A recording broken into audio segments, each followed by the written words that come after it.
মগজের খাটাখাট বা ব্রেন মশালা এই একটা রেসিপি দিয়েই আপনি বাজিমাত করে দিতে পারেন।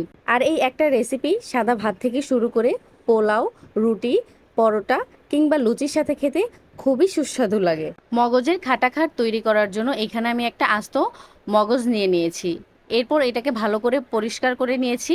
এবার ছোট ছোট করে কেটে নিয়ে একটু ম্যাশ করে নিচ্ছি। চাইলে আপনার একটা ছুরির সাহায্যেও একটু চপ করে নিতে পারেন। এবার একটা কড়াইতে বেশ খানিকটা তেল দিয়ে এতে পেঁয়াজ কুচি দিয়ে দিচ্ছি। কিছুক্ষণ ভেজে নিয়ে এতে দিয়ে দিব আদা রসুন বাটা এবং হলুদ মরিচ এবং ধনিয়ার গুঁড়া। মশলাটা কষানোর সময় যাতে পুড়ে না যায় তার জন্য সামান্য একটু পানি অ্যাড করে নেবেন। আর এই পর্যায়ে কিছু গরম মশলা অ্যাড করে দিচ্ছি।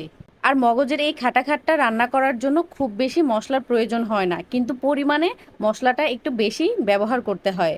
যে কোনো একটা রেসিপি তৈরি করার ক্ষেত্রে কষানোটা যত বেশি ভালো হবে, রান্নাটা কিন্তু তত বেশি সুস্বাদু হয়।